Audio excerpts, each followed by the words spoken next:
back in the early 90s, it was radical stuff to say that if cattle jump around and get all excited and scared in the squeeze chute, they're going to have lower weight gains. We proved that was true. Very, very simple. The work that I did started all of the work on temperament testing of cattle. That was a major big thing done with a very simple experiment. I now have 3 students that are professors now that got PhDs with me. So the money I'm making now, and I do make good money now in speaking engagements, it's all going back into supporting students. That's really fantastic too. Very inspiring journey. Obviously, being neurodivergent has definitely been an advantage to you, particularly in your later years. Could you tell a bit about the potential struggles you had during your academia, as well as the potential strengths that you believe you I had a lot of struggles. It wasn't easy. And one of the things that helped me is there were mentors I could talk to. And one of them was Ann out at the ranch. I was still talking to her. Unfortunately, she died in the mid about the mid 80s. But when I was having struggles, I would talk to her. There were good people I could talk to. When I had to have a very stressful eye surgery in the late 70s, I had a rancher friend where she'd had problems with her eyes, and she assured me I'd get over it. But having some good people to talk to when I was in some of my most stressful times, there was also Jim the contractor, and he seeked me out when after I left the feedlot construction company because he knew that I was very talented to design jobs for him. And all through the 70s, we built jobs together. And he was a former military officer, real practical, no nonsense. There was another great person named Norb Goskowitz, superintendent of the Swift plant. I kind of made my own internship over there, learning about the industry. He was very helpful. Another former military officer. I didn't know that until after he died, and I read his obituary.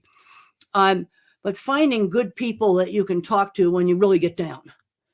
Yeah, there were times where I really got down. It was not easy. And I remember Norb saying to me, you always have to keep persevering. And I can see him in his white uniform, the Swift patch right here. In fact, I have one of those Swift patches. It's on my wall. Right.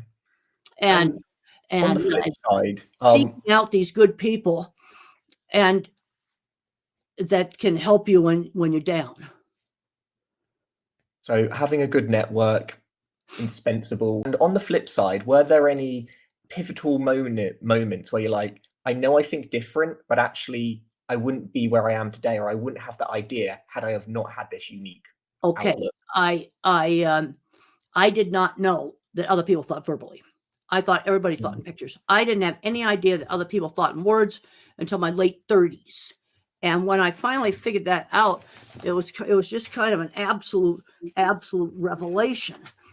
And I remember one time asking a speech therapist, think about a church steeple. And she just got 2 lines like this. Just 2 lines, pointy thing. See, if I think about a church steeple, I see specific ones and I start naming them, starting with childhood ones and then ones that are in the neighborhood here. And then I started learning way later on, that there's actually 2 types of visual thinking. And I've discussed that in my visual thinking book that you've got. In my visual thinking book, I discussed that there's object visualizers like me who think in pictures and the visual spatial. Also, my book, The Autistic Brain, which I did about 10 years ago, this had some of the first things I discussed about the different kinds of thinking. And I provided a lot of scientific evidence. And I'm concerned now that we're screening out the visual thinkers, because people that I worked with in construction, they could build anything. They couldn't do algebra. See, there's 2 kinds of ways of solving problems. You can calculate how to solve problems, or you can think about it visually. And one trend I'm seeing now in science I don't like is everything going towards mathematics. Okay, we're going to review the literature of the journal articles. We're going to just use algorithms. Well, you're going to miss a lot of the good literature if you do that. There's still a place for someone who has deep knowledge of the literature. And visual thinking is a different way of problem solving. You can see something that can be a problem, or you could see a solution. Like, for example, I talked to parents where their kid's not getting a job. And I said, do you know anybody who owns a shop? Something that's not too chaotic, office supply store, dry cleaning, something like that, where you have your son or daughter start working there. you see, what I'm seeing with a lot of parents with fully verbal teenagers, these kids aren't learning any skills. They're not learning shopping. They're not learning bank account. This is stuff that I was taught. Because what I'm seeing is granddads and grandmoms come up to me all the time, and they discover they're autistic when the kids get diagnosed. I see this happening all the time. They have all had good jobs because they had paper routes or paper rounds when they were kids. Now we're going to have to make substitutes for paper rounds, church volunteer jobs, dog walking. But it's very important for these 12-year-olds to learn how to do a task on a schedule outside the family. We're outside the family's boss. It's Mr. Jones's dog. Yeah, that is really, really important. And a lot of parents can't let go to let their kid just run in the store when they're putting gas in their car and buy a bottle of milk. I was wondering if I could they're not learning. pull apart something you just mentioned, because I know you said you might be more of a visual thinker, or you might not be. Now, how do you know what is the skill that you can develop and grow upon, and what is the skill where you're like, hands out of the frame? Hands are got to be out of the frame. You're freezing. Okay. You have to keep your hands out of the picture. Okay, yeah. I'll try again. Yeah. Okay. I'm sorry about that, but I don't want the system to crash. It might crash if you do that. So you mentioned how some people have different ways of thinking, and there's certain skills which you might find innately difficult, such as algebra, but you also spoke about how some skills aren't being developed to their fullest. How do you know what skills can be developed and what skills are best left to someone else who has that type of thinking? Well, basically, you can tell if kids are exposed to lots of different things. Being a child of the 50s, I took woodworking, art, sewing. That's all hands-on stuff. I loved those classes. I was exposed to musical instruments. I couldn't play them. I couldn't figure out how to play a little flute I had. But another kid's going to take off with that. You expose kids to lots of different things, you kind of see what they gravitate towards. But I see too many kids today that have never had a chance to try tools. They might be a teenager and they're still building things out of Legos. Tools were never introduced. Gone are the days where, 10-year-olds are kind of messing around in the shop, cutting up boards and, things like that. But you have to be exposed to things. Now, the other bad thing I'm seeing in the schools is being done to the mathematics kids. Let's say we have a child in primary school that's maybe 8, 9 years old, and this child's very, very good at math. And he turns into a behavior problem because he's forced to do baby math over and over again. These are the kids that need to be moved ahead in math, and they're not doing that.